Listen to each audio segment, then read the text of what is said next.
Naples, Italy, a breeding ground for poverty and opportunity. Here, Vito Genovese drew his first breath, where ambition was sown. Life pushed young Vito towards a path of darkness.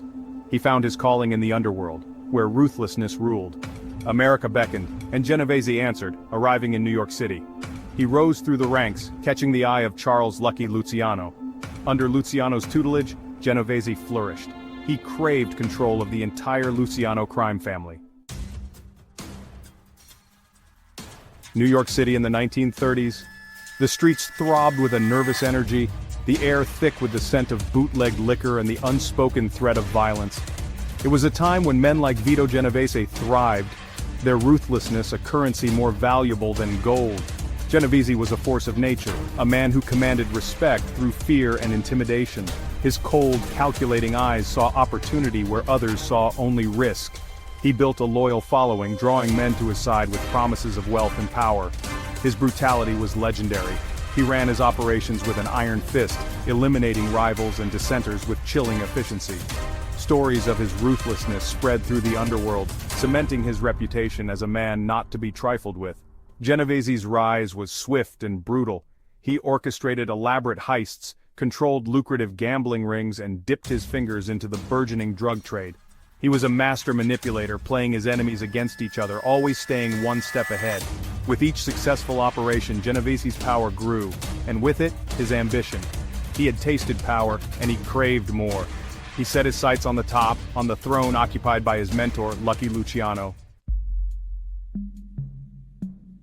While Genovese was the embodiment of brute force, Frank Costello, another rising star in the Luciano family, was a different breed of gangster.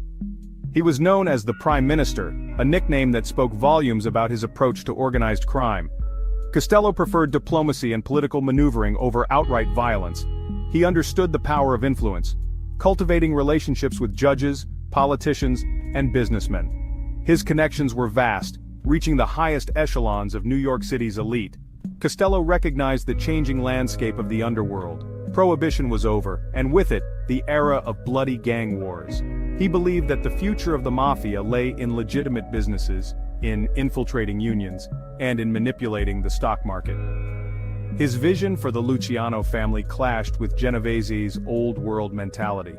Costello saw Genovese's brutality as a liability, a relic of a bygone era that threatened to attract unwanted attention from law enforcement. The tension between Genovese and Costello simmered beneath the surface, a volcano waiting to erupt. Their contrasting styles, their conflicting visions for the future of the Luciano family, created a rift that deepened with time. Genovese, a traditionalist at heart, viewed Costello's methods with disdain. He saw Costello's focus on legitimate business as a sign of weakness, a betrayal of the core principles of the Mafia. He believed that true power stemmed from fear and respect, from the ability to instill terror in the hearts of your enemies. Costello's diplomacy, his backroom deals, struck him as cowardly and worse, detrimental to the family's standing in the underworld. The conflict was more than just a difference in style. It was a struggle for the soul of the Luciano family. On one side stood Genovese, the ruthless pragmatist, the embodiment of the old ways. On the other stood Costello, the shrewd strategist, the architect of a new era. Their rivalry, a slow burn for years, would soon ignite, throwing the Luciano family into turmoil and forever altering the landscape of organized crime in America. Section 5. The Shadow of Betrayal. The year is 1957. The American Mafia, once shadowy, was now in the public eye. Robert Kennedy declared war on organized crime. Genovese saw Costello's influence as a threat. He believed Costello would fold under pressure. Costello had to go. Genovese painted Costello as a traitor. Gigante, eager to prove himself, took the chance to take out Costello. Section 6. The night Costello almost died. May 2, 1957. The air in New York City hung heavy with anticipation, the calm before a storm. Frank Costello, unaware of the plot against him, returned to his apartment building on Central Park West after a late dinner at his favorite Italian restaurant. As he stepped out of his limousine, a shadowy figure emerged from the building's entrance. Vincent Gigante, his face obscured by the darkness, raised a .38 caliber revolver and fired a single shot. The bullet grazed Costello's head, leaving a searing pain but miraculously failing to kill him. Gigante, startled by the commotion and perhaps by his own lack of conviction, panicked and fled the scene. Costello, blood trickling down his temple, stumbled into the lobby of his building. He had stared death in the face and lived to tell the tale. But the message was clear. He was a marked man, and his once unassailable position at the helm of the Luciano family was now in jeopardy. Section 7. The king is dead, long live the king. The attempted assassination of Frank Costello sent shockwaves through the underworld. The news spread like wildfire, igniting a powder keg of speculation and fear. Genovese, the puppet master behind the attack, watched the chaos unfold with cold satisfaction. Costello, though shaken by the attempt on his life, was no fool. He understood the message loud and clear. His reign was over. Genovese had outmaneuvered him, turning his own family against him. In a move that surprised many, Costello decided to step down as the head of the Luciano family, effectively handing the reins to his would-be killer. He recognized the shifting tides of power, and he valued his life more than the illusion of control. With Costello out of the picture, Genovese seized control of the Luciano family, fulfilling his long-held ambition. He wasted no time in consolidating his power, purging the family of those he deemed disloyal, and installing his own men in key positions. The era of the diplomat Don was over. The reign of Vito Genovese, the ruthless pragmatist, had begun. Section 8. The Iron Grip of Don Vito.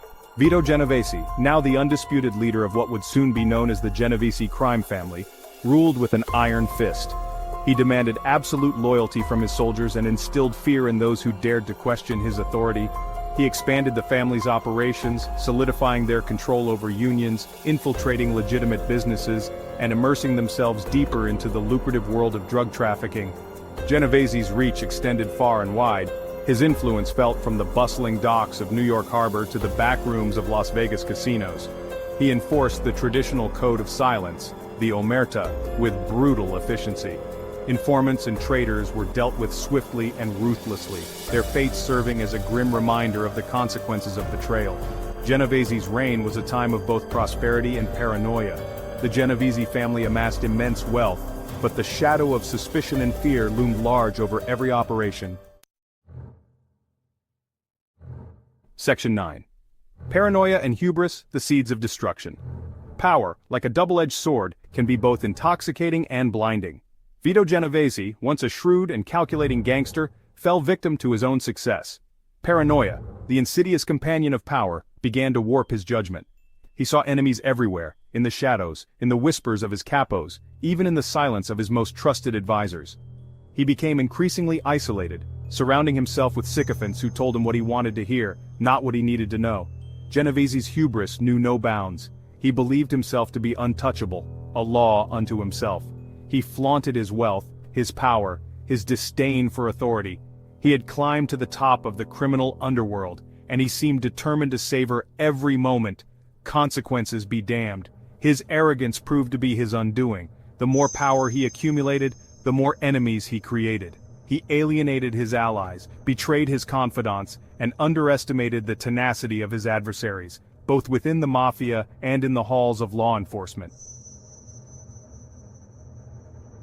Section 10. The walls close in. Robert Kennedy, the relentless senator who had declared war on organized crime, never forgot the name Vito Genovese. He saw Genovese as the embodiment of Mafia arrogance, a symbol of the corruption that he was determined to eradicate. Kennedy assembled a team of dedicated agents and prosecutors, tasking them with building an airtight case against Genovese. They worked tirelessly, following trails of money, turning informants, and piecing together the intricate web of Genovese's criminal empire. The net began to tighten around Genovese and his inner circle. Indictments were handed down, arrests were made, and the once unbreakable wall of silence began to crumble. Genovese's trusted lieutenants, facing lengthy prison sentences, turned on their former boss, their testimonies revealing the inner workings of his criminal enterprise. In 1959, the hammer finally fell. Vito Genovese, the man who had clawed his way to the top of the American Mafia, was convicted on charges of narcotics trafficking. The evidence against him was overwhelming, the testimony of his former associates damning. Section 11. Legacy of a Godfather.